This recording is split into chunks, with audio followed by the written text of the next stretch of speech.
सो विद्यार्थियों, जिस तरह अपना विषय राजनीति शास्त्र का अध्ययन चल रहा सीगा और इस दे विच असीं गल कर रहे सी कि जिहड़ा राजनीति शास्त्र है वह एक विज्ञान है जां कि विज्ञान नहीं है। और असीं राजनीति शास्त्र के अर्थां दे बारे जाने, राजनीति शास्त्र के नाल संबंधित जिहड़े विद्वान सीगे, राजनीतिक विज्ञानी सीगे और उन्हां दे बारे असीं जाने और उन्होंने अपनी रायां दित्तियां ने और अपने विचार दिते ने और इस दे शब्दां दे बारे दस्सिया और शब्द अर्थां दे बारे दस्सिया और इस दे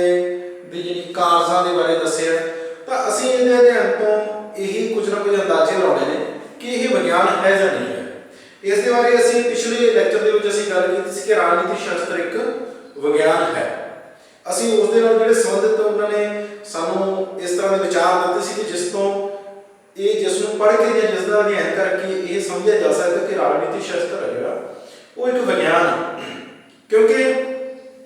जिस तरह के सिद्धांत या जिस तरह के नियम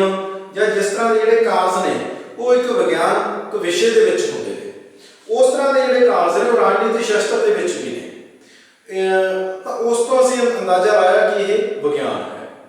और अज जिहड़े कुछ विद्वानां दे विचार ने जां कह लो कि जिहड़ियां कुछ खोजां ने जां जिहड़े कुछ आधारित तत्थ ने जां वो सिद्धांत ने ते जां वो पक्ष जां विपक्ष दे विच जो भी गल्लां ने जिस तो असीं ये समझना कि यह विज्ञान नहीं है। हुण जिहड़ी पहली असीं गल करिए कि राजनीति शास्त्र है जिहड़ा वो विज्ञान नहीं, और पहली जिहड़ी इस दे विच गल आउंदी है कि इस दे विच जिहड़े निश्चित सिद्धांत हुंदे ने। जिस तरह असीं गल करिए कि विज्ञान दे विच कोई भी जिहड़ा विज्ञान का विषय हो जां विज्ञान का खेत्र हुंदा उसदे जिहड़े सिद्धांत ने निश्चित हुंदे ने। पर जिहड़ा राजनीति शास्त्र आ इस दे जिहड़े सिद्धांत ने तां समझिया जांदा कि इस दे विच निश्चित नहीं हुंदे, क्योंकि समय समय के उपर भावें वो असीं सिद्धांत कारजां की गल करिए जां वो किसी कानूनी कारजां की गल करिए जां असीं किसी नागरिक के किसी फंडामेंटल राइट्स की या फंडामेंटल ड्यूटीज़ की गल करिए जां राजनीति शास्त्र के विच बहुत सारिया इस तरह दी राजनीतिक घटनावां जां राजनीतिक फेरबदल के जिहड़े विचार है वो किया जाता है, उस विच सानूं काफ़ी उथल पुथल देखने को मिलती है। क्योंकि उस विच राजनीति शास्त्र के विच राजनीति के विचारां दा न्याय दा सत्ता का ही अध्ययन हुंदा, तो उस दे विच तां बड़ा कुछ बदलाव आउंदा। भाव कि राजनीति की असीं गल करिए तो उसकी एक सत्ता नूं लैके बहुत सारे जिहड़े बदलाव ने आउंदे ने। सो इस करके इहदे विच की आ कि जिहड़े अनिश्चित सिद्धांत ने, जिहड़े सिद्धांत ने और निश्चित जिहड़े सिद्धांत ने उन्हां दी अणहोंद दा जिहड़ा पहले कारण आ जिहड़ा कि ये दर्शाउंदा कि विज्ञान नहीं, उसदे विच आउंदा कि निश्चित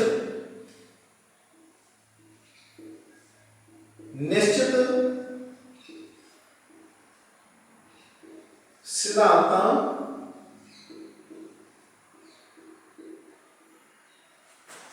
दी अणहोंद, जिहड़ी निश्चित सिद्धांतां दी अणहोंद है उही ये दर्शाउंदी है कि राजनीति शास्त्र है जिहड़ा वो विज्ञान नहीं। हुण कि असीं राजनीति शास्त्र दे विच की हुंदा कि सत्ता दा अध्ययन हुंदा और उहदे बारे विचार हुंदी है और न्याय के बारे विचार होंगी है, फंडामेंटल राइट्स के बारे विचार होंगी है, संवैधानिक सोधां की विचार होंगी है, राजनीतिक दलों बारे, राजनीतिक कारजां के बारे, विधान पालिका के बारे, कार्यपालिका के बारे। सो बड़े सारे जिहड़ियां राजनीतिक मुद्दे ने जां राजनीतिक जिहड़े तत्व ने उन्हां दी व्याख्या होंदी है। और असीं एक छोटी जी उदाहरण लईए कि असीं विधान पालिका की गल करिए जां एक सत्ता जिहड़ी गल करिए पावर की गल करिए राजनीति के विच जिहड़ा कि बहुत ज़्यादा महत्वपूर्ण है, तो वो जिहड़ी पावर है उस दे विच बहुत सारे परिवर्तन ने जिहड़े आउंदे रहिंदे ने। भावें कि उसनूं कह लो कि उसकी जिहड़ी स्थिति है वो उही रहिंदी है पावर की, पर वो पावर नूं वरतण वाले जिहड़े लोक ने जां कह लो कि एक न्याय दे विच असीं गल करिए, असीं राजनीतिक पार्टीज़ की गल करिए, भावें असीं गल करिए कि ये जिहड़ी राजनीतिक पार्टी के झुकाव के बारे गल करिए,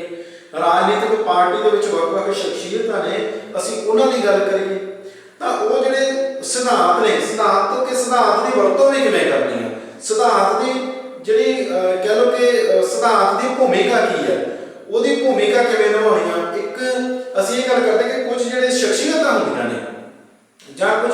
ਰਾਜਨੀਤਿਕ ਸ਼ਖਸੀਅਤਾਂ ਹੁੰਦੀਆਂ ਨੇ, ਭਾਵੇਂ ਉਹ ਕਿਸੇ ਪਾਰਟੀ ਨਾਲ ਸੰਬੰਧਿਤ ਹੋਣ ਭਾਵੇਂ ਨਾ ਹੋਣ, ਜਾਂ ਕਹਿ ਲਓ ਕਿ ਰਾਜਨੀਤਿਕ ਜਿਹੜਾ ਵਾਤਾਵਰਨ ਹੁੰਦਾ ਉਸ ਦੇ ਵਿੱਚ ਹਰ ਪੱਖ ਤੋਂ ਕੁਝ ਨਾ ਕੁਝ ਹੈ ਜਿਹੜਾ ਕੋਈ ਨਵੇਂ ਸਿਧਾਂਤ ਵੀ ਸ਼ਾਮਲ ਹੁੰਦੇ ਰਹਿੰਦੇ ਨੇ, ਕੁਝ ਪੁਰਾਣੇ ਸਿਧਾਂਤਾਂ ਨੂੰ ਬੇਧਿਆਨਾ ਵੀ ਕੀਤਾ ਜਾਂਦਾ। ਸੋ ਇਸ ਤਰ੍ਹਾਂ ਸਮੇਂ-ਸਮੇਂ ਦੇ ਉੱਪਰ ਜਿਹੜੀ ਕਹਿ ਲਓ ਕਿ ਉਥਲ ਪੁਥਲ ਹੈ ਜਾਂ ਜਿਹੜਾ ਪਰਿਵਰਤਨ ਹੈ ਉਹ ਸ਼ਾਮਲ ਰਹਿੰਦਾ ਕਿ ਰਾਜਨੀਤਿਕ ਸਥਿਤੀ ਦੇ ਵਿੱਚ। ਸੋ ਇਸ ਕਰਕੇ ਜਿਹੜਾ ਰਾਜਨੀਤੀ ਸ਼ਾਸਤਰ ਹੈ ਉਸ ਨੂੰ ਅਸੀਂ ਵਿਗਿਆਨ ਜਿਹੜਾ ਨਹੀਂ ਮੰਨ ਸਕਦੇ, ਕਿਉਂਕਿ ਇਸ ਦੇ ਵਿੱਚ ਤਾਂ ਬਦਲਾਅ ਆਉਂਦਾ ਰਹਿੰਦਾ। ਸੋ ਜਿਹੜਾ ਸਿਧਾਂਤਾਂ ਦੇ ਵਿੱਚ ਬਦਲਾਅ ਜਾਂ ਕਹਿ ਲਓ ਕਿ ਨਿਯਮਾਂ ਦੇ ਵਿੱਚ ਸਮੇਂ-ਸਮੇਂ ਦੇ ਉੱਪਰ ਅਸੀਂ ਦੇਖਿਆ ਕਿ ਜਿਹੜਾ ਵਿਗਿਆਨ ਹੈ ਉਹਦੇ ਕੁਝ ਸਿਧਾਂਤ ਨੇ ਜਿਹੜੇ ਐਸੇ ਨੇ ਜਿਨ੍ਹਾਂ ਨੂੰ ਬਦਲਿਆ ਨਹੀਂ ਜਾ ਸਕਦਾ। ਜਾਂ ਅਸੀਂ ਗੱਲ ਕਰੀਏ ਕਿ ਸਾਡਾ ਇੱਕ ਨਜ਼ਰੀਆ ਹੁੰਦਾ, ਇੱਕ ਪੋਲੀਟੀਕਲ ਪਾਰਟੀ ਦਾ ਨਜ਼ਰੀਆ, ਇੱਕ ਪੋਲੀਟੀਕਲ ਐਂਗਲ ਤੋਂ ਕਿਸੇ ਚੀਜ਼ ਨੂੰ ਦੇਖਣਾ ਕਿਸੇ ਵਿਅਕਤੀ ਦੇ ਦੁਆਰਾ, ਕਿ ਉਹਦਾ ਨਜ਼ਰੀਆ ਕੀ ਹੈ ਉਸ ਨੂੰ ਦੇਖਣ ਦਾ। ਜਿਸ ਤਰ੍ਹਾਂ ਅਸੀਂ ਵਿਗਿਆਨ ਦੀ ਗੱਲ ਕਰੀ ਕਿ ਉਹਦੇ ਵਿੱਚ ਤਾਂ ਕੁਝ ਸਿਧਾਂਤ ਨੇ, ਭਾਵੇਂ ਉਹ ਨਿਊਟਨ ਦਾ ਸਿਧਾਂਤ ਹੈ, ਭਾਵੇਂ ਕਿਸੇ ਹੋਰ ਵਿਗਿਆਨੀ ਦਾ ਹੋ ਸਕਦਾ, ਕਿ ਉਸ ਨੂੰ ਸਾਰੇ ਮੰਨਦੇ ਨੇ। ਕਿ ਜਿਸ ਤਰ੍ਹਾਂ ਸਾਰੇ ਵਿਗਿਆਨੀ ਇੱਕ ਗੱਲ ਤਾਂ ਮੰਨਣ ਲਈ ਤਿਆਰ ਨੇ ਕਿ ਜਿਹੜੀ ਧਰਤੀ ਹੈ ਉਹ ਆਪਣਾ ਚੱਕਰ ਕਿੰਨੇ ਦਿਨਾਂ 'ਚ ਪੂਰਾ ਕਰਦੀ ਹੈ, ਔਰ ਜਿਹੜਾ ਕਹਿ ਲਓ ਕਿ ਇੱਕ ਗ੍ਰਹਿ ਦੀ ਦੂਸਰੇ ਗ੍ਰਹਿ ਤੋਂ ਇੰਨੀ ਦੂਰੀ ਆ, ਠੀਕ ਹੈ ਨਾ। ਸੋ ਇਹ ਜਿਹੜੇ ਕੁਝ ਜਿਹੜੀਆਂ ਸੱਚਾਈਆਂ ਨੇ ਕਹਿ ਲਓ ਕਿ ਜਿਨ੍ਹਾਂ ਨੂੰ ਝੁਠਲਾਇਆ ਨਹੀਂ ਜਾ ਸਕਦਾ ਵਿਗਿਆਨ ਦੀਆਂ, ਜਾਂ ਉਹਨਾਂ ਦੇ ਉੱਪਰ ਖੋਜ ਹੋ ਚੁੱਕੀ ਆ, ਜਾਂ ਉਹਨਾਂ ਦੇ ਕਹਿ ਲਓ ਕਿ ਸਾਡੇ ਕੋਲੇ ਉਸ ਚੀਜ਼ ਦੇ ਸਾਨੂੰ ਸਬੂਤ ਮਿਲ ਚੁੱਕੇ ਨੇ। ਭਾਵ ਕਿ ਪਰ ਰਾਜਨੀਤੀ ਸ਼ਾਸਤਰ ਦੇ ਵਿੱਚ ਅਜਿਹਾ ਨਹੀਂ ਹੁੰਦਾ। ਉੱਥੇ ਤਾਂ ਇੱਕ ਕਿਸੇ ਸਿਧਾਂਤ ਨੂੰ ਲੈ ਕੇ ਦੂਸਰੇ ਵਿਅਕਤੀ ਦਾ ਝੁਕਾਅ ਜਾਂ ਦੂਸਰੇ ਵਿਅਕਤੀ ਦਾ ਨਜ਼ਰੀਆ ਹੋਰ ਹੋ ਸਕਦਾ, ਉਸ ਨੂੰ ਵਰਤਣ ਦਾ ਕਹਿ ਲਓ ਕਿ ਜਾਂ ਉਸ ਸਿਧਾਂਤ ਦੇ ਸੰਬੰਧ ਦੇ ਵਿੱਚ ਜੋ ਪੇਸ਼ਕਾਰੀ ਕਰਨੀ ਆ ਉਹਨੂੰ ਰੀਪ੍ਰੈਜ਼ੈਂਟ ਕਰਨਾ, ਉਹ ਆਪਣਾ ਇੱਕ ਢੰਗ ਹੋ ਸਕਦਾ ਜਿੱਥੇ ਕਿ ਉਹਦੇ ਵਿੱਚ ਬਦਲਾਅ ਦੇਖਿਆ ਜਾ ਸਕਦਾ। ਸੋ ਜਾਂ ਉਹਦਾ ਪ੍ਰਭਾਵ ਘੱਟ ਪ੍ਰਭਾਵ ਦੇਖਿਆ ਜਾ ਸਕਦਾ ਜਾਂ ਜ਼ਿਆਦਾ ਪ੍ਰਭਾਵ ਦੇਖਿਆ ਜਾ ਸਕਦਾ। ਸੋ ਇਸ ਤਰੀਕੇ ਦੇ ਨਾਲ ਜਿਹੜਾ ਰਾਜਨੀਤੀ ਸ਼ਾਸਤਰ ਹੈ ਉਸ ਨੂੰ ਵਿਗਿਆਨ ਨਹੀਂ ਮੰਨਿਆ ਜਾਂਦਾ। ਔਰ ਅਸੀਂ ਅਗਲੀ ਗੱਲ ਤੇ ਵਿਚਾਰ ਕਰੀਏ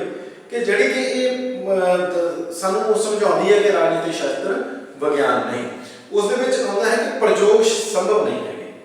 ਕਿ ਅਸੀਂ ਕੋਈ ਵੀ ਪ੍ਰਯੋਗ ਕਰਦੇ ਹਾਂ ਵਿਗਿਆਨ ਦੇ ਵਿਸ਼ੇ ਨੇ ਜਿਹੜੇ, ਜਾਂ ਕਹਿ ਲਓ ਕਿ ਜਿਹੜਾ ਵਿਗਿਆਨ ਦਾ ਪੱਖ ਹੈ ਉਹ ਪ੍ਰਯੋਗਾਂ ਦੇ ਆਧਾਰ ਤੇ ਮੰਨਿਆ ਜਾਂਦਾ ਜ਼ਿਆਦਾਤਰ, ਪ੍ਰਯੋਗ ਸੰਭਵ ਨਹੀਂ। ਰਾਜਨੀਤੀ ਸ਼ਾਸਤਰ ਦੇ ਵਿੱਚ ਪ੍ਰਯੋਗ ਸੰਭਵ ਨਹੀਂ ਹੈਗਾ। ਅਸੀਂ ਕਿਸੇ ਪ੍ਰਯੋਗ ਤੋਂ ਅੰਦਾਜ਼ਾ ਨਹੀਂ ਲਾ ਸਕਦੇ ਕਿ ਸਾਨੂੰ ਉਹਦੇ ਜਿਹੜੇ ਸਿੱਟੇ ਪ੍ਰਾਪਤ ਹੋਣੇ ਨੇ ਜਾਂ ਉਹਦਾ ਜਿਹੜਾ ਰਿਜ਼ਲਟ ਮਿਲਣਾ ਉਹ ਇਹੀ ਮਿਲਣਾ। ਕਿ ਅਸੀਂ ਸਾਇੰਸ ਦੇ ਵਿੱਚ ਜਾਂ ਵਿਗਿਆਨ ਦੇ ਵਿੱਚ ਤਾਂ ਅਸੀਂ ਲੈਬੋਰੇਟਰੀ ਦੇ ਵਿੱਚ ਸਾਨੂੰ ਪਤਾ ਹੁੰਦਾ ਕਿ ਜੇਕਰ ਕਿਸੇ ਕੈਮੀਕਲ ਦੀ ਵਰਤੋਂ ਦੇ ਵਿੱਚ ਹੋਵੇ ਜਾਂ ਕਿਸੇ ਹੋਰ એનર્ਜੀ ਦੀ ਵਰਤੋਂ ਦੇ ਵਿੱਚ ਹੋਵੇ, ਕਿ ਅਸੀਂ ਇੱਕ ਵਿਗਿਆਨ ਦੀ ਗੱਲ ਕਰੀਏ ਤਾਂ ਵਿਗਿਆਨ ਦਾ ਵਿਸ਼ਾ ਜੇ ਅਸੀਂ ਇਲੈਕਟ੍ਰਿਸਿਟੀ ਦੇ ਬਾਰੇ ਕੋਈ ਗੱਲ ਕਰ ਰਹੇ ਹਾਂ, ਸਾਨੂੰ ਪਤਾ ਹੁੰਦਾ ਕਿ ਇਹ ਚੀਜ਼ ਦੀ ਵਰਤੋਂ ਹੈ ਜਿਹੜੀ ਉਹ ਇੰਨੀ ਯੂਨਿਟਸ ਨੇ ਜਿਹੜੀਆਂ ਇਲੈਕਟ੍ਰਿਸਿਟੀ ਦੀਆਂ ਖਾਏਗੀ, ਔਰ ਉਹਦੀ ਇੰਨੀ ਕਪੈਸਿਟੀ ਹੋਏਗੀ ਕੰਮ ਕਰਨ ਦੀ, 1 ਘੰਟੇ ਦੇ ਵਿੱਚ ਮਸ਼ੀਨ ਇੰਨੀ ਪ੍ਰੋਡਕਸ਼ਨ ਕਰੇਗੀ। ਜੀ ਬਹੁਤ ਸਾਰੇ ਨੇ ਜਿਹੜੀਆਂ ਅਸੀਂ ਚੀਜ਼ਾਂ ਦੀ ਗਿਣਤੀ ਹੈ, ਜਾਂ ਕਿਸੇ ਦੇ ਪ੍ਰਯੋਗ ਹੋ ਸਕਦੇ ਨੇ ਕਿਸੇ ਲੈਬ ਦੇ।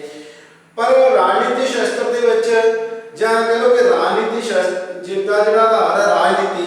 ਉਸ ਦੇ ਵਿੱਚ ਤਾਂ ਕੋਈ ਪ੍ਰਯੋਗ ਸੰਭਵ ਹੀ ਹੈ ਨਹੀਂ। ਉਸ ਦੇ ਵਿੱਚ ਤਾਂ ਅਨੇਕਾਂ ਪਾਰਟੀਆਂ ਨੇ, ਅਨੇਕਾਂ ਤਰ੍ਹਾਂ ਦੇ ਲੋਕ ਨੇ, ਔਰ ਬਿਊਰੋਕ੍ਰੇਸੀ ਹੈ, ਨਿਆਂਪਾਲਕ ਹੈ, ਔਰ ਆਮ ਜਿਹੜੇ ਸਧਾਰਨ ਲੋਕ ਨੇ, ਸਾਰੇ ਜਿਹੜੇ ਉਸ ਦੇ ਵਿੱਚ ਸ਼ਾਮਲ ਕੀਤੇ ਜਾਂਦੇ ਨੇ। ਤਾਂ ਉਸ ਦੇ ਵਿੱਚ ਤਾਂ ਕੋਈ ਪ੍ਰਯੋਗ ਸੰਭਵ ਹੀ ਨਹੀਂ ਹੋ ਸਕਦਾ। ਕਿ ਭਾਵ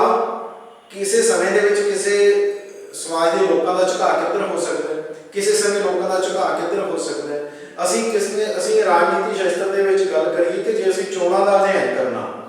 ਜਾਂ ਅਸੀਂ ਚੋਣਾਂ ਦੇ ਬਾਰੇ ਜਾਣਨਾ ਕਿ ਪਿਛਲੇ ਸਮੇਂ ਦੀਆਂ ਅਸੀਂ ਚੋਣਾਂ ਦੀ ਗੱਲ ਕਰੀਏ ਕਿ ਲੋਕ ਸੀ ਜਿਹੜੇ ਉਹ ਇਸ ਤਰ੍ਹਾਂ ਦੇ ਮੁੱਦਿਆਂ ਨੂੰ ਲੈ ਕੇ ਸੀ ਜਿਹੜੇ ਚੋਣ ਜਿੱਤ ਜਾਂਦੇ ਸੀ, ਔਰ ਅੱਜ ਕਈ ਵਾਰ ਜਿਹੜੇ ਉਹ ਮੁੱਦੇ ਨੇ ਉਹਨਾਂ ਜਿਹੜੀਆਂ ਪੋਲੀਟੀਕਲ ਪਾਰਟੀਆਂ ਹੁੰਦੀਆਂ ਨੇ ਉਹਨਾਂ ਲਈ ਫੇਲੀਅਰ ਦਾ ਕਾਰਨ ਬਣ ਜਾਂਦੇ ਨੇ। ਕਿਸੇ ਸਮੇਂ ਸੀ ਜਿਹੜਾ ਕੋਈ ਕਹਿ ਲਓ ਕਿ ਪੋਲੀਟੀਕਲ ਪਾਰਟੀ ਸੀ ਜਿਹੜੀਆਂ ਕਿਸੇ ਸਮੇਂ, ਉਹ ਅੱਜ ਦੀ ਅਸੀਂ ਮੌਜੂਦਾ ਗੱਲ ਕਰਦੇ ਹਾਂ ਕਰੰਟ ਇਵੈਂਟ ਦੀ, ਉਹਦੇ ਵਿੱਚ ਜਿਹੜੀਆਂ ਪੋਲੀਟੀਕਲ ਪਾਰਟੀਆਂ ਹੁੰਦੀਆਂ ਕੀਤੀਆਂ ਸੀਗੀਆਂ ਉਹ ਕਿਸਾਨਾਂ ਦੇ ਮੁੱਦੇ ਨੂੰ ਲੈ ਕੇ ਸੀਗੀਆਂ, ਜਿਹੜੀਆਂ ਵੋਟਾਂ ਲੋਕਾਂ ਤੋਂ ਵਟੋਰਦੀਆਂ ਸੀਗੀਆਂ, ਲੋਕਾਂ ਨੂੰ ਮੂਰਖ ਬਣਾ ਕੇ ਸੀਗੀਆਂ, ਜਿਹੜੀਆਂ ਪੋਲੀਟੀਕਲ ਪਾਰਟੀ ਸੀਗੀਆਂ ਉਹ ਪਾਵਰ ਦੇ ਵਿੱਚ ਆ ਜਾਂਦੀਆਂ ਸੀ ਔਰ ਫਿਰ ਕਰੋੜਾਂ ਰੁਪਏ ਦੇ ਘਟਾਲੇ ਖੇਤੀ ਨੂੰ ਲੈ ਕੇ ਜਾਂ ਹੋਰ ਕਾਰਖਾਨਿਆਂ ਨੂੰ ਲੈ ਕੇ ਸੀ ਕਰੋੜਾਂ ਰੁਪਏ ਦੇ ਘਟਾਲੇ ਕਰ ਕੀਤੇ ਜਾਂਦੇ ਸੀਗੇ। ਪਰ ਜਿਹੜਾ ਹੁਣ ਥੋੜਾ ਜਿਹਾ ਜਿਹੜਾ ਸਮਾਂ ਉਹ ਚੇਂਜ ਹੋ ਗਿਆ। ਅਸੀਂ ਇੱਕ ਮੌਜੂਦਾ ਦੀ ਗੱਲ ਕਰੀਏ ਤਾਂ ਜਿਹੜਾ ਕਿਸਾਨ ਅੰਦੋਲਨ ਆ ਜਿਹੜਾ ਕਿ ਖੇਤੀ ਬਿੱਲਾਂ ਦੇ ਖਿਲਾਫ ਚੱਲ ਰਿਹਾ ਔਰ ਉਸ ਦੇ ਵਿੱਚ ਵੀ ਅੱਜ ਕਿੰਨਾ ਜਿਹੜਾ ਜ਼ੋਰ ਲੱਗ ਰਿਹਾ ਕਿ ਪੋਲੀਟੀਕਲ ਪਾਰਟੀਆਂ ਦਾ, ਕਿਉਂਕਿ ਜਿਨ੍ਹਾਂ ਦਾ ਕੰਮ ਹੀ ਵੋਟਾਂ ਪ੍ਰਾਪਤੀ ਆ ਜਾਂ ਕੇਵਲ ਤੇ ਕੇਵਲ ਕੁਰਸੀ ਦੀ ਭੁੱਖ ਦੇ ਲਈ, ਜਿਹੜੀਆਂ ਬਹੁਤ ਸਾਰੀਆਂ ਪਾਰਟੀਆਂ ਨੇ ਉਹ ਕਿਸਾਨ ਅੰਦੋਲਨ ਨੂੰ ਕੈਪਚਰ ਕਰਨਾ ਚਾਹ ਰਹੀਆਂ ਨੇ ਕਿ ਅਸੀਂ ਜਿਸ ਤਰ੍ਹਾਂ ਪਹਿਲਾਂ ਦੀ ਤਰ੍ਹਾਂ ਜਦੋਂ ਪਹਿਲਾਂ ਕੋਈ ਕਿਸਾਨ ਅੰਦੋਲਨ ਉੱਠਦਾ ਸੀਗਾ ਜਾਂ ਕੋਈ ਕਹਿ ਲਓ ਕਿ ਕੋਈ ਮੰਗ ਖੜੀ ਹੁੰਦੀ ਸੀ ਜਾਂ ਕੋਈ ਲਹਿਰ ਖੜੀ ਹੁੰਦੀ ਸੀਗੀ ਮੰਗਾਂ ਨੂੰ ਲੈ ਕੇ ਕਿਰਤੀਆਂ ਦੇ ਵੱਲੋਂ, ਤਾਂ ਜਿਹੜੇ ਪੋਲੀਟੀਕਲ ਲੋਕ ਸੀਗੇ ਉਹ ਜਾਂ ਇੱਕ ਤੋਂ ਦੂਸਰੀ ਪਾਰਟੀ ਨਾਲ ਜਿਹੜੇ ਸਾਰੇ ਇੱਕ ਦੂਸਰੇ ਨਾਲ ਰਲੇ ਮਿਲੇ ਹੁੰਦੇ ਨੇ ਉਹ ਉਸ ਚੀਜ਼ ਦਾ ਫਾਇਦਾ ਉਠਾਉਂਦੇ ਸੀ। ਦੂਸਰੀ ਪਾਰਟੀ ਜਿਹੜੀ ਵਿਰੋਧੀ ਧਿਰ ਹੁੰਦੀ ਸੀਗੀ, ਸੱਤਾ ਦੇ ਵਿੱਚ ਨਹੀਂ ਹੁੰਦੀ ਸੀ, ਜਿਹੜੀ ਪਾਰਟੀ ਸੱਤਾ ਦੇ ਵਿੱਚ ਹੁੰਦੀ ਸੀ ਉਹ ਤੋਂ ਡਿਮਾਂਡ ਕੀਤੀ ਜਾਂਦੀ ਸੀ, ਜਿਹੜੀ ਵਿਰੋਧੀ ਪਾਰਟੀਆਂ ਹੁੰਦੀਆਂ ਸੀਗੀਆਂ ਉਹ ਉਸ ਨੂੰ ਕੈਪਚਰ ਕਰ ਲੈਂਦੀਆਂ ਸੀ ਉਸ ਐਜੀਟੇਸ਼ਨ ਨੂੰ ਔਰ ਉਸ ਨੂੰ ਪ੍ਰੋਟੈਸਟ ਕਹਿ ਲਓ ਕਿ ਕੈਪਚਰ ਕਰਕੇ ਉਹ ਕਹਿ ਲਓ ਕਿ ਜਾਂ ਧਰਨਿਆਂ ਨੂੰ ਜਾਂ ਉਹ ਮੁਜ਼ਾਹਰਿਆਂ ਨੂੰ ਜਾਂ ਉਹ ਜਿਹੜੀ ਲਹਿਰ ਨੂੰ ਕੈਪਚਰ ਕਰਕੇ ਆਪਣੇ ਤਰੀਕੇ ਦੇ ਨਾਲ ਉਹਨੂੰ ਚਲਾਉਂਦੇ ਸੀਗੇ। ਪਰ ਜਿਹੜਾ ਹੁਣ ਮੌਜੂਦਾ ਲੋਕਾਂ ਨੇ ਜਿਹੜਾ ਪੁਰਾਣਾ ਐਕਸਪੀਰੀਅੰਸ ਸੀਗਾ ਪੋਲੀਟੀਕਲ ਪਾਰਟੀਆਂ ਦਾ ਉਹ ਬਿਲਕੁਲ ਫੇਲ ਕਰਦਾ। ਉੱਥੇ ਇਸ ਕਰਕੇ ਫੇਲ ਕਰਦਾ ਕਿਉਂਕਿ ਜਿਹੜੀਆਂ ਪੋਲੀਟੀਕਲ ਪਾਰਟੀਆਂ ਸੀਗੀਆਂ ਉਹ ਕਿਸਾਨਾਂ ਦਾ ਜਿਹੜਾ ਅੰਦੋਲਨ ਸੀਗਾ ਉਹਨੂੰ ਕੈਪਚਰ ਨਾ ਕਰ ਸਕੀਆਂ, ਫੇਲ ਹੋ ਗਈਆਂ ਉਸ ਦੇ ਵਿੱਚ। ਇਸ ਕਰਕੇ ਰਾਜਨੀਤੀ ਦੇ ਵਿੱਚ ਇਹ ਹੁੰਦਾ ਕਿ ਕਈ ਵਾਰ ਜਿਹੜੇ ਸਾਡੇ ਪੁਰਾਣੇ ਤਜਰਬੇ ਨੇ ਉਹ ਫੇਲ ਹੋ ਜਾਂਦੇ ਨੇ ਔਰ ਅੱਜ ਕਿਸਾਨ ਨੇ ਜਿਹੜੇ ਆਪਣਾ ਅੰਦੋਲਨ ਆ ਉਹ ਆਪ ਚਲਾ ਰਹੇ ਨੇ। ਜੇ ਪੋਲੀਟੀਕਲ ਪਾਰਟੀਆਂ ਦੇ ਹੱਥ ਦੇ ਵਿੱਚ ਆ ਜਾਂਦਾ, ਦੂਸਰੀਆਂ ਜਿਹੜੀਆਂ ਪਾਰਟੀਆਂ ਹੁਣ ਸੱਤਾ ਦੇ ਵਿੱਚ ਨਹੀਂ ਹੈਗੀਆਂ ਉਹ ਚਾਹੁੰਦੀਆਂ ਸੀ ਵੀ ਅਸੀਂ ਇਹਨੂੰ ਕੈਪਚਰ ਕਰ ਲਈਏ, ਅਸੀਂ ਅੱਗੇ ਲੱਗ ਕੇ ਅਸੀਂ ਆਪਣਾ ਇਹਨੂੰ ਧੜਾ ਬਣਾ ਲਈਏ ਜਾਂ ਇਹਨਾਂ ਦੇ ਵਿੱਚੋਂ ਵੋਟਾਂ ਲੈ ਲਈਏ ਇਹਨਾਂ ਨੂੰ ਕਿਸੇ ਤਰੀਕੇ ਦੇ ਨਾਲ। ਉਹ ਅਜਿਹਾ ਨਹੀਂ ਹੋਇਆ ਤਾਂ ਜਿਹੜੀਆਂ ਸਾਰੀਆਂ ਪੋਲੀਟੀਕਲ ਪਾਰਟੀਆਂ ਸੀਗੀਆਂ ਉਹਨਾਂ ਦੀਆਂ ਜਿਹੜੀਆਂ ਕੋਸ਼ਿਸ਼ਾਂ ਸੀ ਉਹ ਨਾਕਾਮ ਹੋ ਗਈਆਂ। ਭਾਵ ਉਹਨਾਂ ਦਾ ਜਿਹੜਾ ਪ੍ਰਯੋਗ ਸੀ ਜਿਹੜਾ ਪੋਲੀਟੀਕਲ ਸੈਕਟਰ ਦੇ ਵਿੱਚ ਜਾਂ ਕਹਿ ਲਓ ਕਿ ਉਹਨਾਂ ਦਾ ਫੇਲ ਹੋ ਗਿਆ। ਸੋ ਇਸ ਤਰ੍ਹਾਂ ਰਾਜਨੀਤੀ ਸ਼ਾਸਤਰ ਦੇ ਵਿੱਚ ਜਦੋਂ ਇਹਨਾਂ ਚੀਜ਼ਾਂ ਦਾ ਅਧਿਐਨ ਕੀਤਾ ਜਾਂਦਾ, ਚਾਹੇ ਕਿਸੇ ਧਰਨਿਆਂ ਦਾ ਹੋਵੇ, ਅੰਦੋਲਨਾਂ ਦਾ ਹੋਵੇ ਜਾਂ ਕਹਿ ਲਓ ਕਿ ਕਿਸੇ ਵੀ ਘਟਨਾਵਾਂ ਦਾ ਜਿਸ ਤੋਂ ਜਿਹੜੀਆਂ ਕਿ ਜਿੱਥੋਂ ਆ ਕੇ ਅਸੀਂ ਕੋਈ ਪੋਲੀਟੀਕਲ ਪਾਰਟੀਆਂ ਜਾਂ ਜਿਹੜੇ ਪੋਲੀਟੀਕਲ ਲੀਡਰਸ ਨੇ ਉਹ ਫੇਲ ਹੋ ਜਾਂਦੇ ਨੇ, ਤਾਂ ਇਸ ਕਰਕੇ ਇਸ ਨੂੰ ਜਿਹੜਾ ਵਿਗਿਆਨ ਨਹੀਂ ਮੰਨਿਆ ਜਾਂਦਾ। ਜੇ ਪੋਲੀਟੀਕਲ ਕਹਿ ਲਓ ਕਿ ਰਾਜਨੀਤੀ ਸ਼ਾਸਤਰ ਆ ਜਿਹੜਾ ਇਹ ਵਿਗਿਆਨ ਹੁੰਦਾ ਤਾਂ ਅੱਜ ਪ੍ਰਯੋਗ ਸੀ ਜਿਹੜਾ ਇਹ ਇਸ ਤਰ੍ਹਾਂ ਦਾ ਜਿਹੜਾ ਮਾੜਾ ਪ੍ਰਯੋਗ ਹੋਇਆ ਪੋਲੀਟੀਕਲ ਪਾਰਟੀਆਂ ਦੇ ਲਈ ਤਾਂ ਇਹ ਮਾੜਾ ਕਿਉਂਕਿ ਉਹ ਇਹਨਾਂ ਕਿਸਾਨਾਂ ਨੂੰ ਆਪਣੇ ਹੱਥ ਦੇ ਵਿੱਚ ਜਾ ਕੇ ਉਹਨਾਂ ਨੂੰ ਵਰਤ ਨਾ ਸਕੀਆਂ। ਪਹਿਲਾਂ ਉਹ ਵਰਤ ਜਾਂਦੇ ਸੀਗੇ, ਇਸ ਵਾਰ ਸਾਰੀਆਂ ਪੋਲੀਟੀਕਲ ਪਾਰਟੀਆਂ ਜਿਹੜੀਆਂ ਉਹ ਫੇਲ ਹੋ ਗਈਆਂ। ਇਸ ਕਰਕੇ ਜਿਹੜਾ ਰਾਜਨੀਤੀ ਸ਼ਾਸਤਰ ਉਸ ਦੇ ਵਿੱਚ ਪ੍ਰਯੋਗ ਸੰਭਵ ਨਹੀਂ। ਕਿਸੇ ਸਮੇਂ ਕਿਹੜੀ ਘਟਨਾ ਕਿਸ ਪੱਖ ਦੇ ਵਿੱਚ ਜਾਣੀ ਆ ਇਸ ਚੀਜ਼ ਦਾ ਕੋਈ ਜਿਹੜਾ ਅੰਦਾਜ਼ਾ ਨਹੀਂ ਲਗਾਇਆ ਜਾ ਸਕਦਾ ਹੈਗਾ। ਹਰ ਨਵੇਂ ਮੋੜ ਤੇ ਹਰ ਨਵੀਂ ਸਿਚੁਏਸ਼ਨ ਦੇ ਮੁਤਾਬਕ ਜਿਹੜਾ ਉਹ ਪ੍ਰਯੋਗ ਹੁੰਦੇ ਨੇ ਔਰ ਉਹਨਾਂ ਦੇ ਜਿਹੜੇ ਨਤੀਜੇ ਹੁੰਦੇ ਨੇ ਉਹ ਨਤੀਜੇ ਦਾ ਫਾਇਦਾ ਕਿਸ ਪਾਰਟੀ ਨੂੰ ਮਿਲਣਾ, ਉਹਦਾ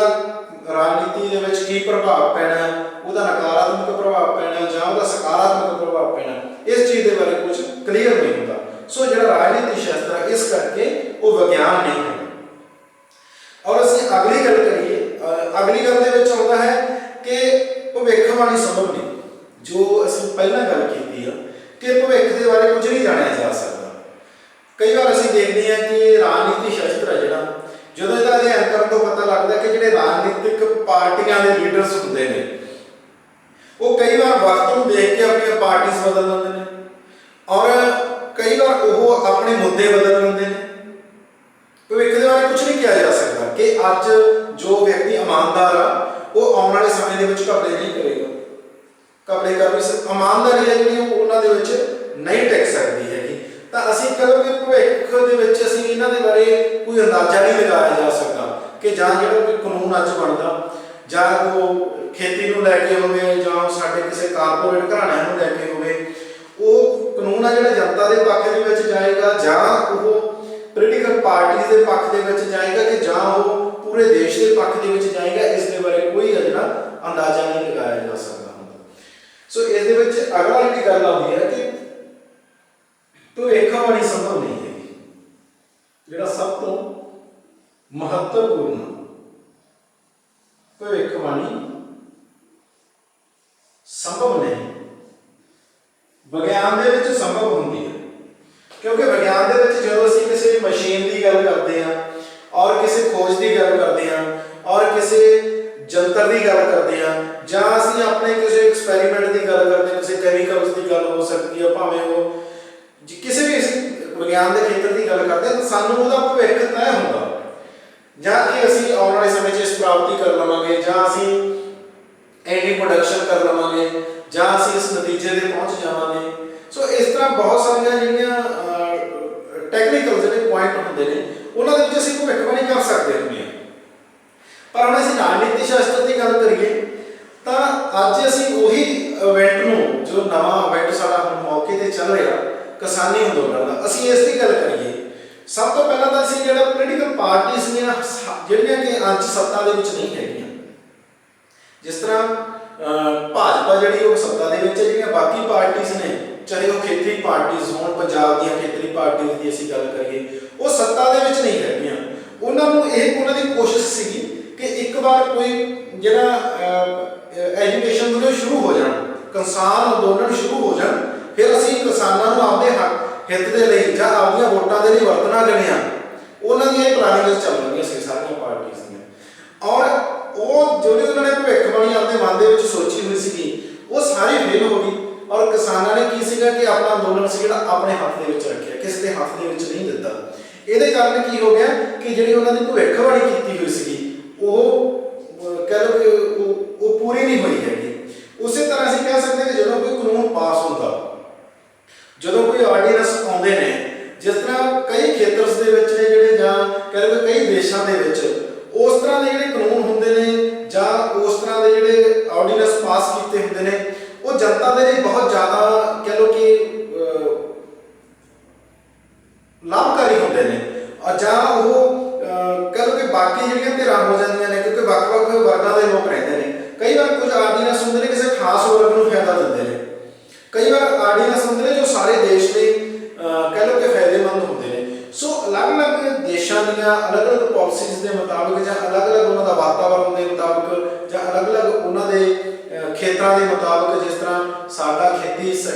ਕਹਿ ਲਓ ਕਿ ਜਿਹੜਾ ਖੇਤਰ ਹੈ ਉਹ ਜ਼ਿਆਦਾ ਹੈ ਔਰ ਵੱਖ-ਵੱਖ ਦੇਸ਼ਾਂ ਦੇ ਵਿੱਚ ਵੱਖ-ਵੱਖ ਤਰ੍ਹਾਂ ਦੇ ਕਾਰੋਬਾਰ ਨੇ। ਸੋ ਅਸੀਂ ਕਹਿ ਸਕਦੇ ਹਾਂ ਕਿ ਜਿਹੜੀਆਂ ਭਵਿੱਖਬਾਣੀਆਂ ਨੇ, ਅਸੀਂ ਕਿਸੇ ਕਾਨੂੰਨ ਕੋਈ ਬਣਾ ਲਿਆ, ਅਸੀਂ ਉਹਦੇ ਸੰਬੰਧਿਤ ਭਵਿੱਖਬਾਣੀ ਕਰ ਲਈ ਕਿ ਇਹ ਕਾਨੂੰਨ ਆਉਣ ਵਾਲੇ ਸਮੇਂ ਦੇ ਵਿੱਚ ਕਿਸਾਨਾਂ ਦੀ ਆਮਦਨ ਦੁੱਗਣੀ ਕਰ ਦੇਵੇਗਾ। ਪਰ ਉੱਥੇ ਇਹ ਵੀ ਹੋ ਸਕਦਾ ਨਾ ਕਿ ਇਸ ਦੇ ਨਾਲ ਜਿਹੜਾ ਪ੍ਰਾਈਵੇਟ ਅਦਾਰੇ ਨੇ ਜਿਹੜੇ ਉਹਨਾਂ ਦੇ ਜਾਂ ਕਹਿ ਲਓ ਕਿ ਜਿਹੜੇ ਪ੍ਰਾਈਵੇਟ ਕਾਰਪੋਰੇਟ ਘਰਾਣੇ ਨੇ, ਉਹ ਕਹਿ ਲਓ ਕਿ ਹੁਣ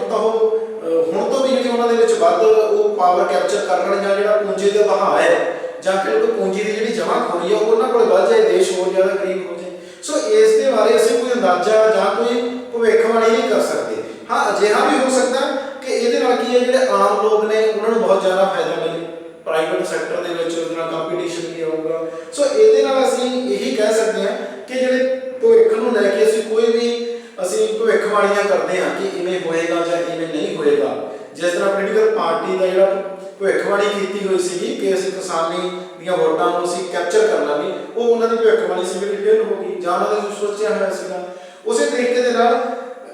ਜਿਹੜੀਆਂ ਰਾਜਨੀਤੀ ਸ਼ਾਸਤਰ ਦੇ ਵਿੱਚ ਜਿਹੜੀਆਂ ਭਵਿੱਖਬਾਣੀਆਂ ਨੇ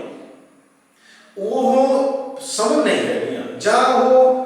ਕਹਿ ਲਓ ਕਿ ਪੂਰੀਆਂ ਹੋ ਜਾਣ ਜਾਂ ਨਾ ਪੂਰੀਆਂ ਹੋਣ, ਇਸ ਦੇ ਬਾਰੇ ਕੋਈ ਅੰਦਾਜ਼ੇ ਨੇ ਜਿਹੜੇ ਉਹ ਕਈ ਵਾਰ ਫੇਲ ਹੋ ਜਾਂਦੇ ਨੇ। ਸੋ ਇਸ ਕਰਕੇ ਅਸੀਂ ਕਹਾਂਗੇ ਕਿ ਜਿਹੜੀ ਭਵਿੱਖਬਾਣੀ ਆ ਉਹ ਸੰਭਵ ਨਹੀਂ। ਭਵਿੱਖਬਾਣੀ ਅਸੀਂ ਕਰ ਤਾਂ ਸਕਦੇ ਹਾਂ, ਭਵਿੱਖਬਾਣੀ ਤਾਂ ਅਸੀਂ ਕਿਸੇ ਚੀਜ਼ ਨੂੰ ਲੈ ਕੇ ਵੀ ਕਰ ਸਕਦੇ ਹਾਂ, ਪਰ ਭਵਿੱਖਬਾਣੀ ਸੰਭਵ ਨਹੀਂ। ਇਸ ਕਰਕੇ ਅਸੀਂ ਇਸ ਨੂੰ ਜਿਹੜਾ ਰਾਜਨੀਤੀ ਸ਼ਾਸਤਰ ਨੂੰ ਵਿਗਿਆਨ ਨਹੀਂ ਮੰਨਦੇ ਹੈਗੇ। ਔਰ ਅਸੀਂ ਹੁਣ ਆਪਣੀ ਅਗਲੀ ਗੱਲ ਕਰਦੇ ਹਾਂ, ਉਸ ਦੇ ਵਿੱਚ ਆਉਂਦਾ ਕਿ ਵਿਚਾਰਾਂ ਵਿੱਚ ਇਕਸਾਰਤਾ ਦੀ ਘਾਟ। ਕਿ ਜਿਸ ਤਰ੍ਹਾਂ ਕਿ ਜਿਹੜੇ ਵਿਗਿਆਨ ਦੀ ਅਸੀਂ ਗੱਲ ਕਰੀਏ, ਉਸ ਦੇ ਵਿੱਚ ਤਾਂ ਜਿਹੜੇ ਵਿਚਾਰ ਹੁੰਦੇ ਨੇ ਵਿਗਿਆਨੀਆਂ ਦੇ, ਉਹ ਕਿਸੇ ਇੱਕ ਪ੍ਰਯੋਗ ਨੂੰ ਲੈ ਕੇ, ਭਾਵੇਂ ਉਹ ਕਿਸੇ ਖੋਜ ਨੂੰ ਲੈ ਕੇ ਹੋਣ ਤੇ ਭਾਵੇਂ ਉਹ ਪਲਾੜ ਦੇ ਖੇਤਰ ਦੇ ਵਿੱਚ ਹੋਣ ਜਾਂ ਕਿਸੇ ਜੀਵ ਕਿਸੇ ਵੀ ਖੇਤਰ ਦੇ ਵਿੱਚ ਹੋਣ, ਅਸੀਂ ਵਿਗਿਆਨ ਦੇ ਕਿਸੇ ਵੀ ਖੇਤਰ ਦੀ ਗੱਲ ਕਰ ਲਈਏ, ਉਹਦੇ ਵਿੱਚ ਉਹਨਾਂ ਦੇ ਜਿਹੜੇ ਵਿਚਾਰ ਨੇ ਉਹ ਲਗਭਗ ਮੇਲ ਖਾਂਦੇ ਹੁੰਦੇ ਨੇ। ਜਿਸ ਤਰ੍ਹਾਂ ਅਸੀਂ ਕਹਿ ਲਓ ਕਿ ਕਿਸੇ ਖੋਜ ਦੀ ਗੱਲ ਕਰਦੇ ਹਾਂ, ਚਾਹੇ ਉਹ ਬਿਜਲੀ ਦੀ ਖੋਜ ਦੀ ਗੱਲ ਹੋਵੇ ਜਾਂ ਉਹ ਕਿਸੇ ਹੋਰ ਖੋਜ ਦੀ ਗੱਲ ਹੋਵੇ, ਉਹਦੇ ਨਾਲ ਲਗਭਗ ਜਿਹੜੇ ਉਹਦੇ ਵਿਚਾਰ ਨੇ, ਜਿਹੜੇ ਇੱਕ ਖੇਤਰ ਦੇ ਵਿਗਿਆਨੀ ਹੁੰਦੇ ਨੇ, ਉਹ ਉਸ ਨੂੰ ਉਹਨਾਂ ਦੇ ਵਿਚਾਰ ਨੇ ਜਿਹੜੇ ਉਹਨਾਂ ਦੇ ਵਿੱਚ ਬਹੁਤਾ ਜ਼ਿਆਦਾ ਅੰਤਰ ਨਹੀਂ ਹੁੰਦਾ। ਪਰ ਹੁਣ ਜੇ ਅਸੀਂ ਰਾਜਨੀਤੀ ਸ਼ਾਸਤਰ ਦੇ ਵਿੱਚ ਗੱਲ ਕਰੀਏ,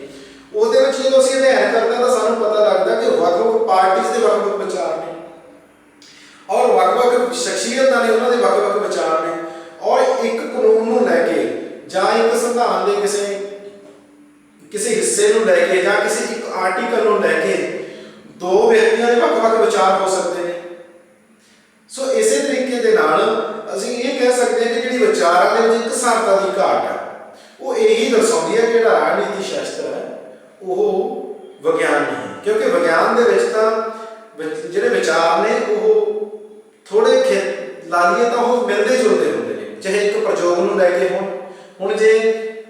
ਅਸੀਂ ਕੈਮੀਕਲਸ ਦੀ ਜਾਂ ਕਿਸੇ ਮਾਤਰਾ ਦੀ ਜਾਂ ਕਿਸੇ ਪ੍ਰੋਡਕਸ਼ਨ ਦੀ ਗੱਲ ਕਰੀਏ ਤਾਂ ਉਹਦੇ ਵਿੱਚ ਇਹ ਹੋ ਸਕਦਾ ਕਿ ਉਹਨਾਂ ਦੇ ਵਿੱਚ ਸਿਰਫ ਤੇ ਸਿਰਫ ਕੁਝ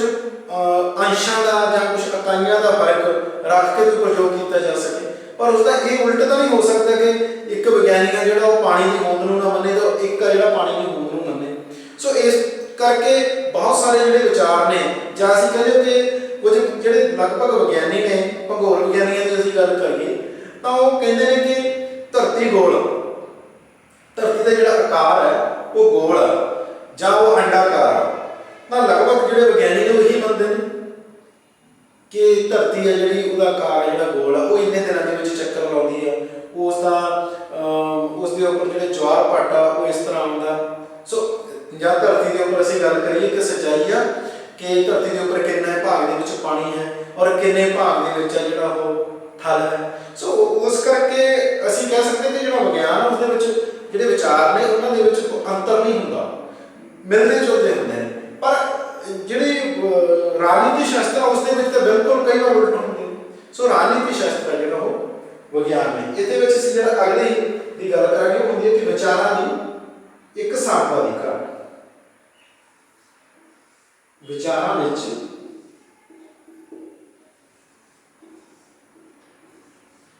ਇਕਸਾਰਤਾ ਦੀ ਘਾਟ,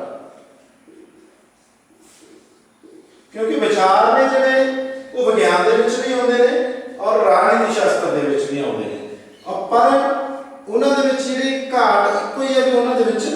ਇਕਸਾਰਤਾ ਦੀ ਜਿਹੜੀ ਘਾਟ ਹੈ ਉਹ ਰਾਜਨੀਤੀ ਸ਼ਾਸਤਰ ਨੂੰ ਵਿਗਿਆਨ ਨਹੀਂ ਮੰਨਦੇ।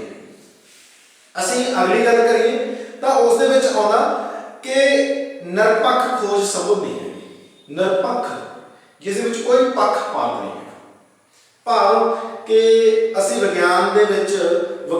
ਖੇਤਰ ਦੇ ਵਿੱਚ ਅਸੀਂ ਬਹੁਤ ਸਾਰੀਆਂ ਖੋਜਾਂ ਕਰਦੇ ਹਾਂ, ਉਹ ਨਿਰਪੱਖ ਹੁੰਦੀਆਂ ਨੇ। ਅਸੀਂ ਨਤੀਜਿਆਂ ਤੋਂ ਬਾਅਦ, ਕੋਈ ਵੀ ਖੋਜ ਹੁੰਦੀ ਹੈ ਉਹਦੇ ਨਤੀਜਿਆਂ ਤੋਂ ਬਾਅਦ ਪਤਾ ਲੱਗਦਾ, ਭਾਵ ਕਿ ਅਸੀਂ ਕਿਸੇ ਨੂੰ ਪੱਖ ਰੱਖ ਕੇ ਨਹੀਂ ਗੱਲ ਕਰਦੇ, ਜਾਂ ਕਿਸੇ ਸ਼ਖਸੀਅਤ ਨੂੰ ਜਾਂ ਕਿਸੇ ਪਾਰਟੀ ਨੂੰ ਜਾਂ ਕਿਸੇ ਦੇਸ਼ ਨੂੰ ਕਿ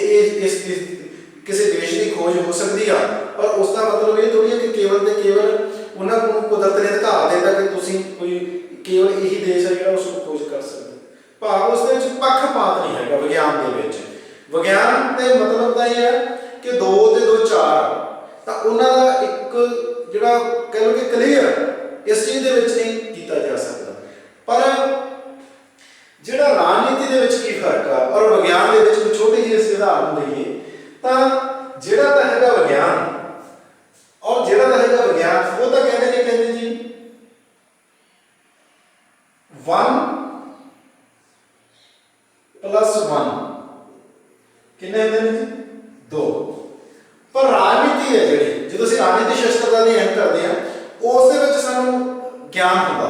ਉਹਦੇ ਵਿੱਚ ਕਿਸ ਚੀਜ਼ ਦਾ ਗਿਆਨ ਹੁੰਦਾ, ਉਹ ਚੀਜ਼ ਉਹਨਾਂ ਦੇ ਵਿੱਚ ਇਹ ਫਰਕ ਹੈ ਜੀ। ਉਹ ਕਹਿੰਦੇ ਨੇ 1 + 1, ਇਹ ਵੀ ਕਹਿੰਦੇ ਜੀ 2 ਹੁੰਦੇ ਆ। ਇਸ 2 ਨੂੰ ਦੇਖਣ ਦਾ ਸਾਡਾ ਇੱਕ ਨਜ਼ਰੀਆ ਔਰ ਇਸ 2 ਨੂੰ ਦੇਖਣ ਦਾ ਸਾਡਾ ਇੱਕ ਆਪਣਾ ਨਜ਼ਰੀਆ। ਇਹੀ ਫਰਕ ਆ ਵਿਗਿਆਨ ਦੇ ਵਿੱਚ ਔਰ ਰਾਜਨੀਤੀ ਦੇ ਵਿੱਚ। ਸੋ ਅਸੀਂ ਇਸ ਚੀਜ਼ ਨੂੰ ਜਾਂ ਇਸ ਉਦਾਹਰਨ ਨੂੰ ਅਸੀਂ ਬੜੀ ਸੌਖੀ ਤਰ੍ਹਾਂ ਸਮਝਾਂਗੇ ਕਿ ਵਿਗਿਆਨ ਤੇ ਰਾਜਨੀਤੀ ਦੇ ਵਿੱਚ ਕੀ ਫਰਕ ਹੈ। ਸੋ ਸੋ ਇਸੇ ਤਰ੍ਹਾਂ ਅਸੀਂ ਕਹਾਂਗੇ ਕਿ ਜਿਹੜੀ ਵਿਚਾਰਾਂ ਦੇ ਵਿੱਚ ਵਿਚਾਰਾਂ ਦੀ ਘਾਟ ਹੈਗੀ ਆ, ਵਿਚਾਰਾਂ ਦੇ ਵਿੱਚ ਇਕਸਾਰਤਾ ਦੀ ਜਿਹੜੀ ਘਾਟ ਹੈਗੀ ਆ, ਜਾਂ ਉਸ ਦੇ ਵਿੱਚ ਇਸ ਤਰ੍ਹਾਂ ਦੀਆਂ ਪਾਲਿਸੀਜ਼ ਹੁੰਦੀਆਂ ਨੇ, ਇਸ ਤਰ੍ਹਾਂ ਕਿਸੇ ਵਿਅਕਤੀ ਨੂੰ ਕਿਵੇਂ ਆਪਣੇ ਨਾਲ ਲਾਉਣਾ, ਕਿਵੇਂ ਆਪਣੀ ਪਾਰਟੀ ਦੇ ਵਿੱਚੋਂ ਦੂਰ ਕਰਨਾ। ਸੋ ਇਸ ਤਰ੍ਹਾਂ ਦਾ ਜਿਹੜਾ ਬਹੁਤ ਕੁਝ ਚੱਲਦਾ ਰਹਿੰਦਾ। ਇਸੇ ਤਰ੍ਹਾਂ ਇਹਦੇ ਵਿੱਚ ਨਿਰਪੱਖ ਨਹੀਂ ਹੁੰਦਾ ਕੁਛ ਨਾ ਕੁਛ। ਰਾਜਨੀਤੀ ਦੇ ਵਿੱਚ ਤਾਂ ਜਿਹੜੀ ਪੱਖਪਾਤ ਆ, ਜਦੋਂ ਅਸੀਂ ਕੋਈ ਵੀ ਖੋਜ ਕਰਨੀ ਆ ਤਾਂ ਉਹਦੇ ਵਿੱਚ ਕੋਈ ਨਾ ਕੋਈ ਪੱਖ ਛੁਪਿਆ ਹੁੰਦਾ। ਨਿਰਪੱਖ ਖੋਜ ਨਹੀਂ ਜਿਹੜੀ ਸੰਭਵ ਹੈ। ਅਗਲਾ ਜਿਹੜਾ ਸਾਡਾ ਪੁਆਇੰਟ ਉਹ ਇਹੀ ਆ ਕਿ ਨਿਰਪੱਖ ਖੋਜ ਸੰਭਵ ਨਹੀਂ। ਨਿਰਪੱਖ ਖੋਜ ਸੰਭਵ ਨਹੀਂ ਹੈ। ਸਾਨੂੰ ਕਿਸੇ ਨਾ ਕਿਸੇ ਦਾ ਪੱਖ ਜਾਂ ਕਿਸੇ ਨਾ ਕਿਸੇ ਪੱਖ ਨੂੰ ਮੁੱਖ ਰੱਖਦੇ ਹੋਏ ਸਾਨੂੰ ਖੋਜ ਕਰਾਂਗੇ ਤਾਂ ਅਸੀਂ ਉਸ ਦੇ ਨਤੀਜੇ ਨੇ ਜਿਹੜੇ। ਦੂਸਰੀ ਗੱਲ ਕਿ ਉਹ ਜਿਹੜੇ ਨਤੀਜੇ ਸਾਨੂੰ ਪ੍ਰਾਪਤ ਹੋਣਗੇ, ਭਾਵੇਂ ਅਸੀਂ ਨਿਰਪੱਖ ਹੋ ਕੇ ਚੱਲ ਪਈਏ, ਉਹ ਨਤੀਜਿਆਂ ਦੀ ਨੂੰ ਜਿਹੜਾ ਸਮਝਣਾ ਜਾਂ ਉਸ ਨਤੀਜਿਆਂ ਦੀ ਜਿਹੜੀ ਵਰਤੋਂ ਕਰਨੀ ਆ, ਜਾਂ ਉਹ ਜਿਹੜੇ ਨਤੀਜੇ ਨੇ ਉਹਨਾਂ ਨੂੰ ਜਿਹੜਾ ਦੇਖਣ ਦਾ ਨਜ਼ਰੀਆ ਜਾਂ ਉਹਨਾਂ ਨਤੀਜਿਆਂ ਨੂੰ ਵਿਚਾਰਨ ਦਾ ਜਿਹੜਾ ਨਜ਼ਰੀਆ ਉਹ ਆਪਣਾ ਆਪਣਾ ਹੋਏਗਾ। ਉੱਤੇ ਫਿਰ ਕਿਸ ਚੀਜ਼ ਦੀ ਘਾਟ ਆਵੇਗੀ? ਵਿਚਾਰਾਂ ਵਿੱਚ ਇਕਸਾਰਤਾ ਦੀ ਘਾਟ। ਭਾਵੇਂ ਅਸੀਂ ਨਿਰਪੱਖ ਹੋ ਕੇ ਖੋਜ ਕਰ ਲਈਏ, ਭਾਵੇਂ ਰਾਜਨੀਤੀ ਸ਼ਾਸਤਰ ਦੇ ਵਿੱਚ ਅਸੀਂ ਜਾਂ ਰਾਜਨੀਤੀ ਦੇ ਵਿੱਚ ਅਸੀਂ ਬਿਲਕੁਲ ਨਿਰਪੱਖ ਹੋ ਜਾਈਏ, ਪਰ ਕਿਤੇ ਨਾ ਕਿਤੇ ਉਸ ਨੂੰ ਜਿਹੜਾ ਬਾਕੀ ਕੋਈ ਉਸਦੇ ਵਿੱਚ ਇੱਕ ਵਿਅਕਤੀ ਨਹੀਂ, ਵੱਖ-ਵੱਖ ਵਿਅਕਤੀ ਨੇ, ਵੱਖ-ਵੱਖ ਪਾਰਟੀਆਂ ਨੇ, ਵੱਖ-ਵੱਖ ਡਿਪਾਰਟਮੈਂਟ ਨੇ, ਵੱਖ-ਵੱਖ ਤਰ੍ਹਾਂ ਦੇ ਕਾਰਜ ਨੇ। ਸੋ ਉਸ ਤੇ ਕੀ ਹੈਗਾ ਕਿ ਨਿਰਪੱਖ ਖੋਜ ਤੋਂ ਬਾਅਦ ਜਿਹੜਾ ਨਤੀਜਾ ਹੋਊਗਾ ਉਹਨੂੰ ਸਾਹਮਣੇ ਰੱਖਦੇ ਵਿਚਾਰਾਂ ਦੀ ਘਾਟ ਆ ਜੀ, ਜਿਹਦੇ ਨਾਲ ਕੀ ਹੋਏਗਾ ਕਿ ਅਸੀਂ ਜੋ ਸੋਚਿਆ ਹੋਏਗਾ ਉਸ ਨਿਰਪੱਖਤਾ ਨੂੰ ਲੈ ਕੇ ਉਹਦੇ ਵਿੱਚ ਫਿਰ ਭਵਿੱਖਬਾਣੀ ਉਹ ਸੰਭਵ ਨਹੀਂ ਹੋਏਗੀ ਜੋ ਅਸੀਂ ਚਾਹਾਂਗੇ, ਜਾਂ ਜੋ ਨਤੀਜੇ ਹੋਣਗੇ, ਜਾਂ ਉਸ ਨਤੀਜਿਆਂ ਜੋ ਅਸੀਂ ਪ੍ਰਾਪਤ ਕਰਨਾ ਚਾਹੁੰਦੇ ਹੋਵਾਂਗੇ। ਸੋ ਇਸ ਤਰ੍ਹਾਂ ਜਿਹੜਾ ਰਾਜਨੀਤੀ ਜਿਹੜਾ ਸ਼ਾਸਤਰ ਹੈ ਉਹ ਵਿਗਿਆਨ ਨਹੀਂ ਹੈ। ਅਗਲੀ ਗੱਲ ਕਰੀਏ ਤਾਂ ਅਗਲੀ ਗੱਲ ਆਉਂਦਾ ਕਿ ਰਾਜਨੀਤੀ ਸ਼ਾਸਤਰ ਹੈ ਜਿਹੜਾ ਉਸ ਦੇ ਵਿੱਚ ਸ਼ਬਦਾਵਲੀ ਤੇ ਵਿਗਿਆਨਕ ਸ਼ਬਦਾਵਲੀ ਉਹਦੇ ਵਿੱਚ ਜ਼ਮੀਨ ਅਸਮਾਨ ਦਾ ਫਰਕ ਹੈ। ਸੋ ਜਿਸ ਤਰ੍ਹਾਂ ਅਸੀਂ ਗੱਲ ਕੀਤੀ ਸੀ ਕਿ ਜਿਹੜਾ ਅਸੀਂ ਹੁਣੇ ਗੱਲ ਕਰਕੇ ਹਟੀਏ, ਇੱਕ ਤੇ ਇੱਕ ਦੋ ਹੁੰਦੇ ਨੇ, ਔਰ ਜਦੋਂ ਅਸੀਂ ਪੋਲੀਟੀਕਲ ਤੌਰ ਤੇ ਗੱਲ ਕਰਦੇ ਇੱਕ ਤੇ ਇੱਕ 11 ਹੋ ਜਾਂਦਾ। ਸੋ ਅਸੀਂ ਉਸੇ ਨੂੰ ਮੁੱਖ ਰੱਖਦੇ ਗੱਲ ਕਰਦੇ ਹਾਂ ਕਿ ਸ਼ਬਦਾਵਲੀ ਦਾ ਬੜਾ ਅੰਤਰ ਹੁੰਦਾ,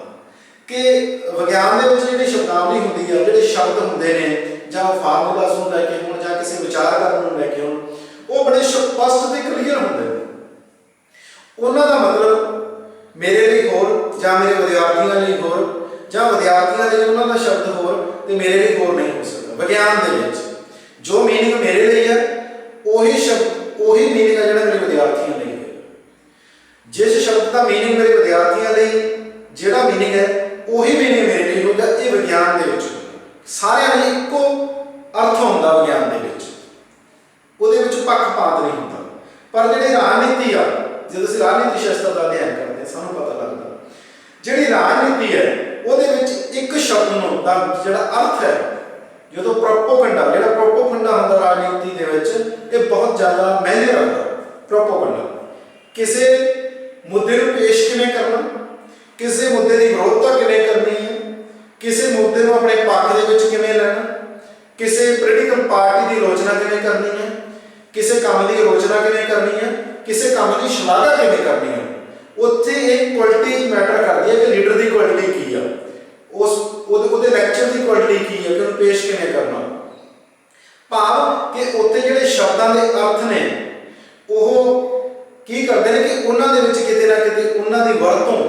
ਤੇ ਡਿਪੈਂਡ ਕਰਦਾ ਕਿ ਉਹ ਵਰਤੋਂ ਕਿਸ ਢੰਗ ਦੇ ਨਾਲ ਹੋ ਰਹੀ ਹੈ। ਉਹਨਾਂ ਸ਼ਬਦਾਂ ਦੀ ਵਰਤੋਂ ਆਲੋਚਨਾ ਕਰਨ ਦੇ ਲਈ ਹੋ ਰਹੀ ਹੈ, ਉਹਨਾਂ ਸ਼ਬਦਾਂ ਦੀ ਵਰਤੋਂ ਕਿਸੇ ਦੀ ਸ਼ਲਾਘਾ ਕਰਨ ਦੇ ਲਈ ਹੋ ਰਹੀ ਹੈ। ਸੋ ਇਸ ਤਰੀਕੇ ਨਾਲ ਅਸੀਂ ਕਹਿ ਸਕਦੇ ਹਾਂ। ਪਰ ਵਿਗਿਆਨ ਦੇ ਵਿੱਚ ਜੋ ਸ਼ਬਦਾਂ ਦੇ ਅਰਥ ਨੇ ਉਹੀ ਵਿਦਿਆਰਥੀਆਂ ਲਈ ਹੁੰਦੇ ਨੇ, ਉਹੀ ਅਧਿਆਪਕ ਲਈ ਹੁੰਦੇ ਨੇ, ਉਹੀ ਬਾਕੀ ਵਿਅਕਤੀਆਂ ਲਈ ਹੁੰਦੇ ਨੇ। ਉਸ ਦੇ ਵਿੱਚ ਕਿਸੇ ਇੱਕ ਐਕਸਪੈਰੀਮੈਂਟ ਦਾ ਅਰਥ, ਕਿਸੇ ਨਤੀਜੇ ਦਾ ਅਰਥ, ਜਾਂ ਕੋਈ ਵੀ ਜਿਹੜੀ ਉਹਦੇ ਵਿੱਚ ਸ਼ਬਦਾਵਲੀ ਹੁੰਦੀ ਹੈ ਉਹਦੇ ਕੋਲ ਦੋ ਅਰਥ ਨਹੀਂ ਕੱਢੇ ਜਾਂਦੇ। ਸੋ ਇਸ ਤਰੀਕੇ ਨਾਲ ਅਸੀਂ ਕਹਿ ਸਕਦੇ ਹਾਂ ਜਿਹੜਾ ਰਾਜਨੀਤੀ ਸ਼ਾਸਤਰ ਹੈ ਉਹ ਵਿਗਿਆਨ ਨਹੀਂ ਹੈਗਾ। ਸੋ ਇੱਥੇ ਅਗਲਾ ਜਿਹੜਾ ਹੁੰਦਾ